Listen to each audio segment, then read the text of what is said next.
मैया है सुनबा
नक्का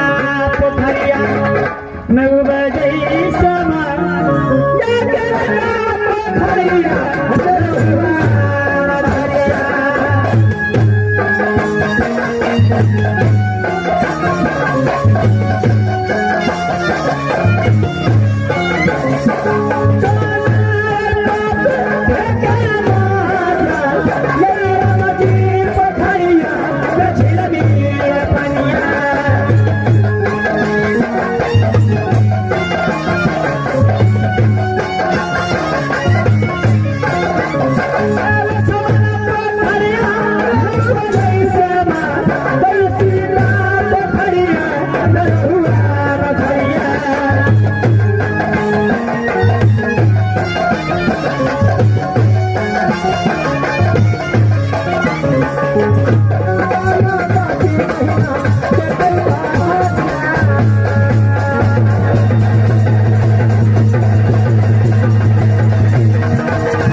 कृष्णाबान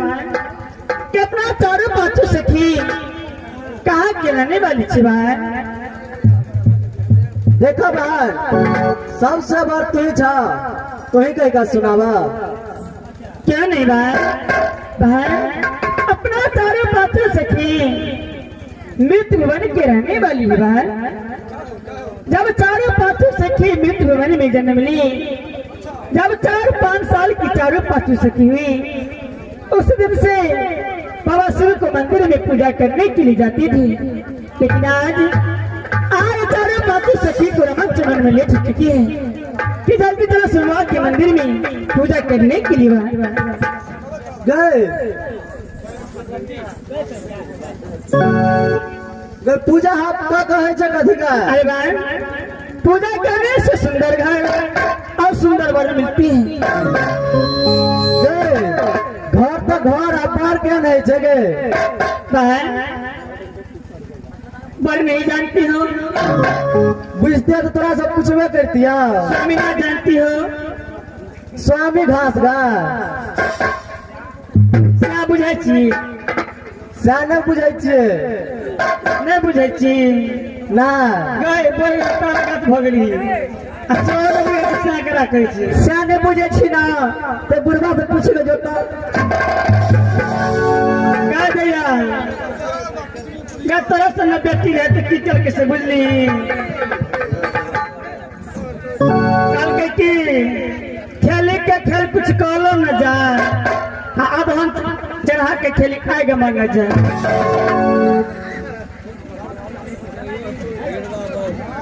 ठीक है कहा दैया गे हे हके तोरे देखा बेटी छले बुझली तो की कहै छे लट गई छोरी लता मगहारी असा के सुपारी कटा कट मारी। भैया तोरे जगह कहै छे कि लाल साड़ी टांगा लिया साला मन लाग ये दैया हे तोरा देखे छियो न बड़ा मत लग जायो दैया रे सुन गए तोरे देखा बेटी छले बुझली तो कहै छे बाटी बाटी सात बाटी ए बुढ़वा घर में दांत काटी। तोरे जगह कहै छे कि नहीं छी बिया भरा छी ऐसा बिया जे गेल चुचे पर हागे तोरे देखा कहै सुंदर छी खाट पर टांग देनो टाट पर गए के हमहु कह दे छी गदैया अनिया तोरे जगह बेटी रे गया बुझली। हां रहे त कनिएटा ताकि बोलहे बुझे बड़ की कर के से बुझली के बापे घर पर दीप नसल। अरे भाई जल्दी चलो बाहर शिवा को मंदिर में चारों पांचों से मिल करके बस पूजा करेंगे भाई। चलिए भाई चलो भाई।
Thank you.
हम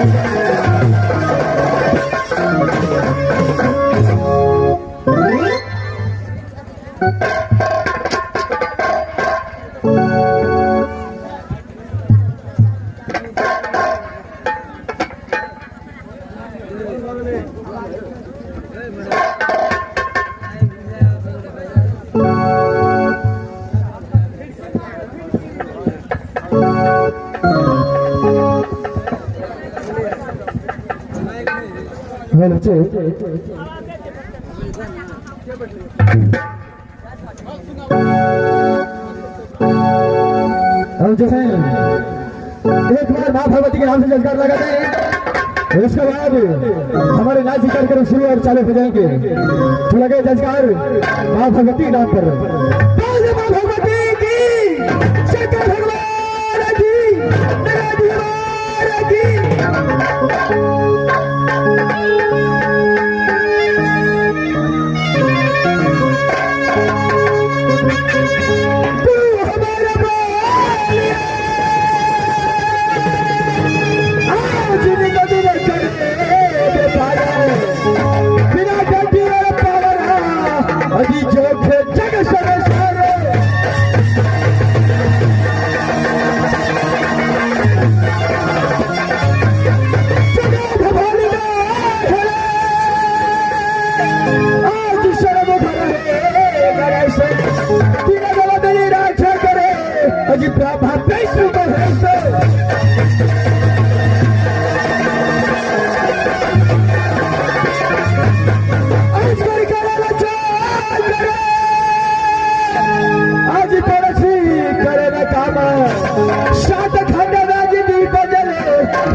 ध्यान लगा कर सुनिए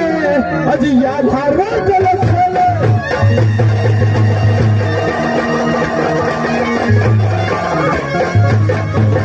खुशी बाबा रवा ने दर्शाए हुए हैं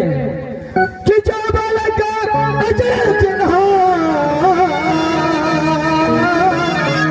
माता पिता गुरुदेव ने लिखा। उसी तरीके से सब हमारे बाल कलाकार हैं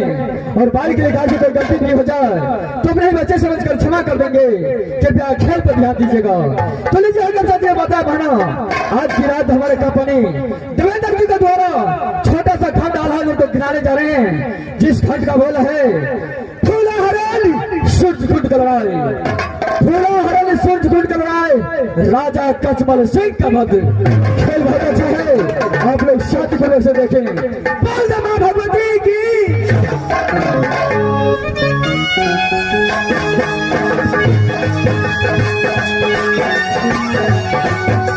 हेलो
गोरी खिलौना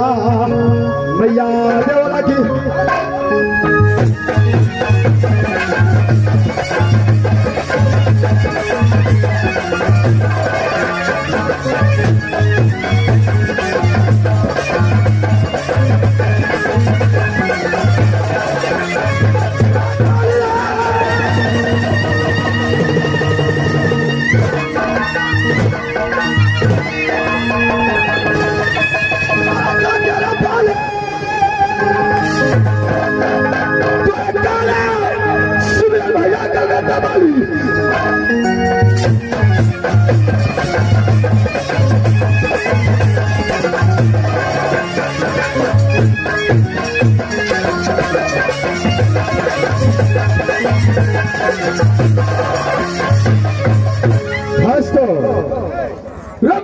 बस भैया राज बाबा का बस भैया राज बाबा को जो फिर का सरकार चला की गोदी खिलौना में बोला तो जो खुद उधर से खुद ना प्रदर्शन करता है अरे सुल्ला चर्चा जल बोला तो सुल्ला चर्चा जल बोला तो अरे चल बोला तो सुना बैठा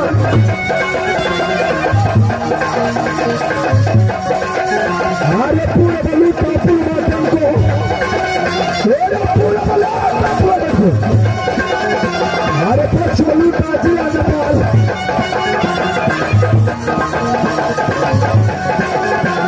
अरे उतालू का झाला तुमको अरे उतालू का झाला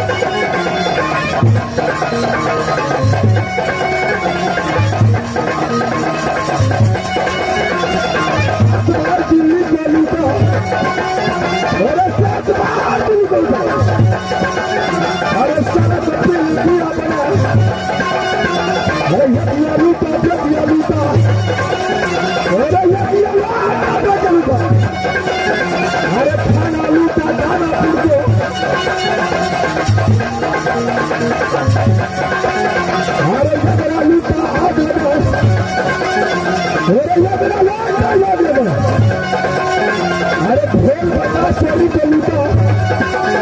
अरे ढोल बजा सोरी को लूटा अरे बाप बता लिया सर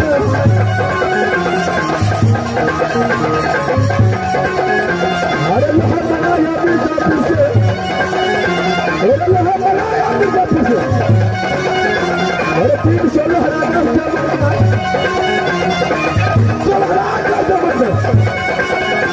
अरे मैं सोलो हरा पड़ा चिनार अरे मैं सोलो हरा पड़ा चिनार अरे पवन बखारी कोल में पड़ गया अरे पवन बखारी कोल में पड़ गया अरे पहला ऐसा बड़ा पगड़ू बन को अरे पहला ऐसा बड़ा पगड़ू बन को अरे हाथ लगाया जब करना को अरे हाथ लगाया जब करना को अरे चुप गए दुर्गा माई हरवाली अरे चुप गए दुर्गा माई हरवाली अरे सात बहिन दुर्गा भाजी थामा अरे सात बहन दुर्गा भाजी थामा अरे पुष्कर मात या चोट लगा अरे ये सीमान कच्चे गाल लगा अरे ये सीमान कच्चे गाल लगा 84 मन का धागा ये 84 मन का धागा सब नाम से पेड़ा खींचा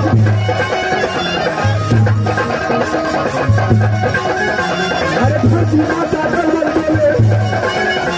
ये धरती माता गलबल बोले अरे ऊपर डाल दे आसमान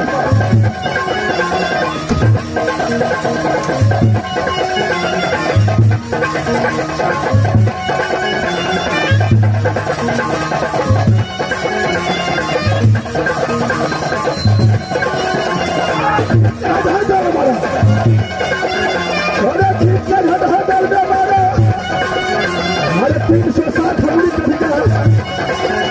अरे 360 हमड़ी कर दिया अरे मुड़ी मुड़ी पाटा पट बोले अरे मुड़ी बड़ा पाटा पट बोले अरे बुढ़ावे जो कि भागू से अरे बुढ़ावे पर भागू से अरे जो ढेरी में घुसे हुआ है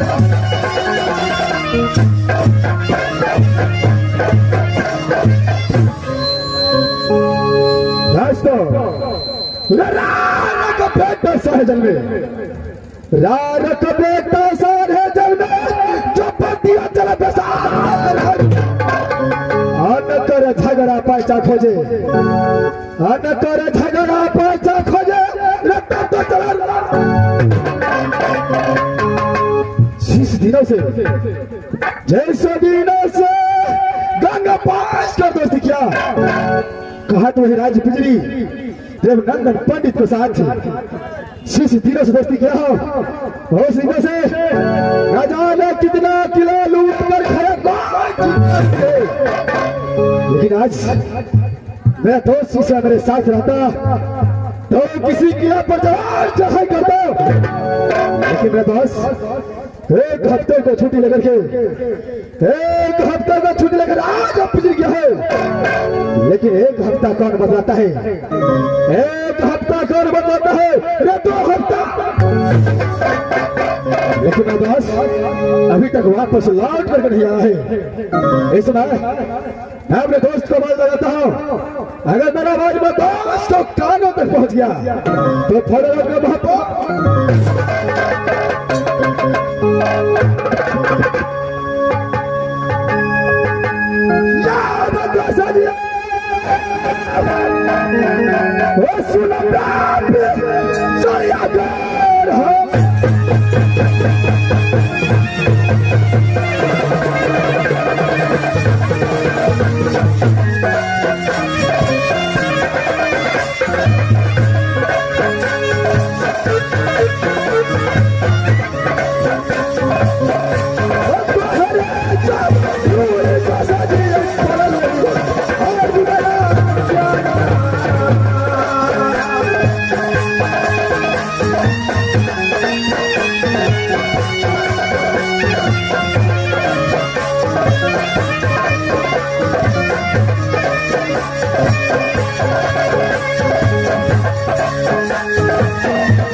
अरे मैं बस भैया हुआ दे पिलरी को एक लगा को बेटा कहे गोदी खेला रहूं मां शकुंतला को खुद जवाब दे अरे सुला चर्चा लल बेला को सुला चर्चा लल बेला को आयो बेला किसी को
अरे नारे धगर ने बजांगीर उदय किला तोरा अरे लाख यागारी लाख पछारी लाख यागारी लाख पछारी तो चले अरे पतरा में जो पिजरी वाला मर गए जाको देवा बंद पड़ता है ना पोथी पतरा को बदला में जाएगा जैसे नींद से मारो गंगा जी में बहस करके दोस्ती किया वही मोहब्बा वाले उधर से न सुबह बुलाता है न सुबह बुलाता है न शाम को बुलाता है इस आधी रात में बुलाने का कारण क्या है मैं चल करके देखता हूँ राज मोहब्बा कौन ऐसा मुसीबत मेरे दोस्त के पड़ गया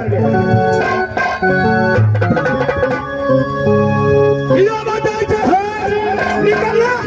जंगल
मेरे दास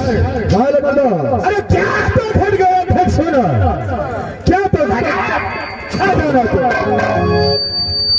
अरे क्या तो कीमती ही डोरी में क्या तो कीमती हुई डोरी में जरूर तो बुलाया अरे बंदो ना तो खड़ा है फिर सुनो अच्छा ना तो खड़ा है ये धनुष ना तो खड़ा ना तो कीमती हुआ डोरी में ना तो कीमती हुआ है डोरी में जरूर बोला बापा मेरे दोस्त अरे क्या कोई चोरावा चोरी किया है क्या कोई साला गुंडा बाता बने अरे हाल बता तो कमरांदर को तलवार अरे बड़ी मर गए 10 बार को छतरी मर गए 10 बार को छतरी कि नकी भैया बाकी चल में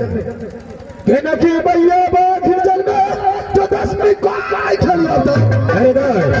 अरे कौन गिरान जोड़ी डंका बोले किस जंगल में उठा है शिकार कौन किला में सुंदर कन्या जल में अरे बाहर धुलर भी तलवारों को तब तो चले किला में जोड़ी डंका बोले अच्छा किला में जोड़ी डंका बोले चौपन बाबरी में उठा शिकार नाना किला में सुंदर कन्या जन्मे नाना किला में सुंदर कन्या जन्मे जो पांच हजर भी तलवार होगा नाना किला फोड़ा मेरे दोस्त अरे न सुबह बुलाता है न शाम को बुलाता है न सुबह बुलाता है न शाम को बुलाता है इस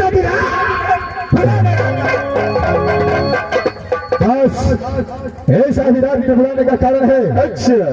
कारण ये है 6 महीना से बैठे अच्छा 6 महीना से बैठे रजाग पड़ गए जाग करा पड़ गए जो ना दिल भावे नाच गान में बोलते चलो ना दिल भावे नाच गान में ना तिरिया की परख से है हर दम दिल बस वाले बता कहीं से झगड़ खोज करके लाओ अच्छा कहीं से झगड़ खोज करके लाओ अगर ऐसा नहीं मिलता तो नोट से खराज करके लाओ कैसे मर्द जैसे बातें करते हैं मेरे दोस्त अगर नोट से झगड़ मिलता तो इस महफिल में कितने बाबू भैया बैठा है खरीद ले बस जब नोट से झगड़ नहीं मिलता है तो झगड़ कैसे मिलता है मेरे दोस्त अरे झगड़ के लिए जब तक जबरदस्ती अगर नहीं कीजिएगा झगड़ के लिए जब तक रोजगार नहीं करेंगे क्या नहीं मेरे दोस्त तब तक झगड़ नहीं मिलेगा नहीं मेरे दोस्त हाथों से सुना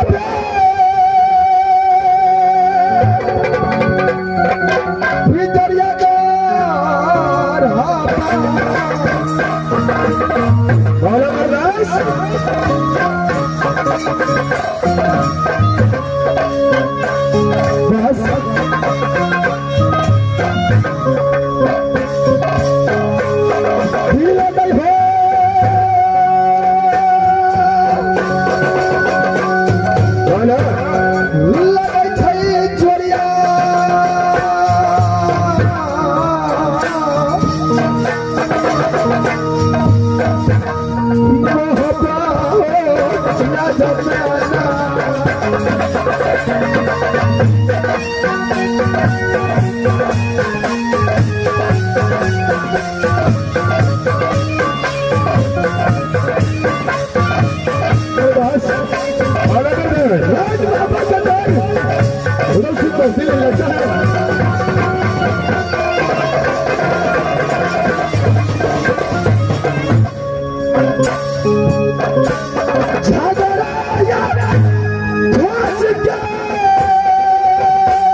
अच्छा बस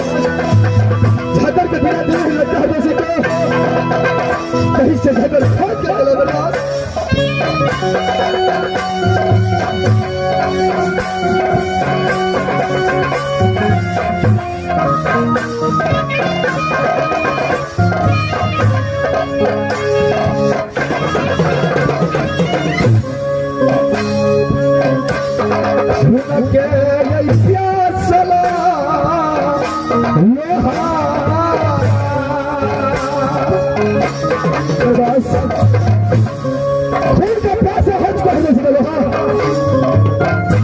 सदर के बिना दोषी ग्राहक भगवान बना नहीं सकता है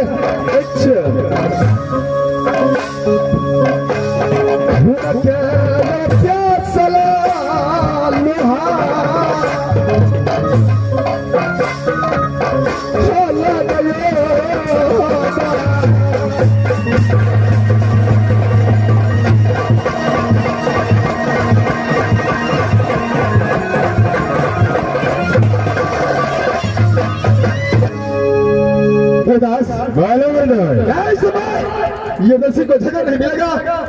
मेरे दोस्त इस वक्त क्या से झगड़ा मैं खोद करके लाऊंगा दास ठीक है जब इस बार दसी को जगह नहीं मिलेगा तो इस समय क्या करना चाहिए बताइए मेरे दोस्त मेरा अधिकार है दोनों दोस्त यहाँ से सिर्फ सारा फल का चलना चाहिए खेल कूद करेंगे बीठा छुड़ाएंगे चंद्रहासों को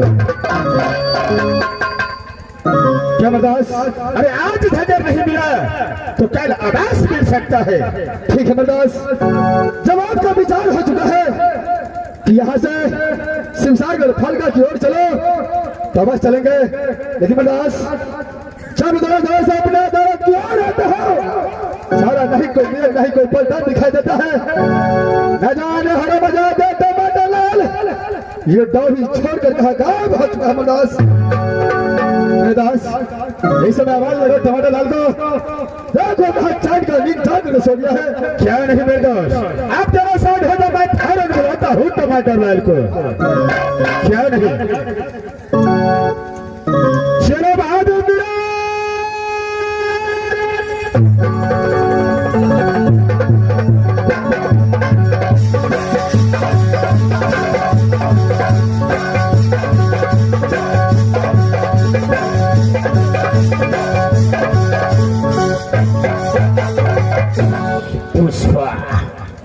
पुष्पा राज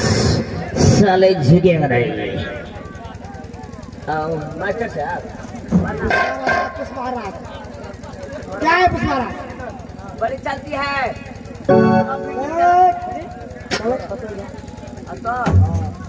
तोर बहुत वीडियो चलाता है होता है चला देखता है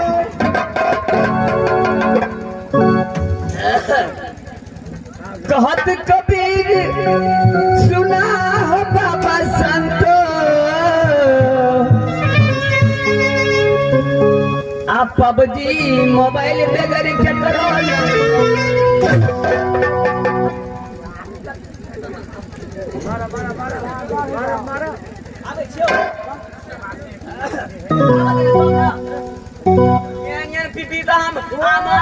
हम आठी के एकदम सीमेंट का घिस के ढाक के बजाबै छलिए गाबो तब ना दोस्त मास्टर साहब पुष्पा राज अच्छा पूर्वा हवा में मोचो फेंकी थे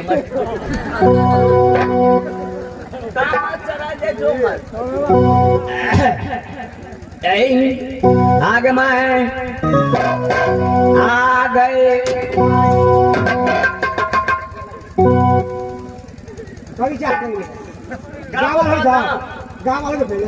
आगे मैं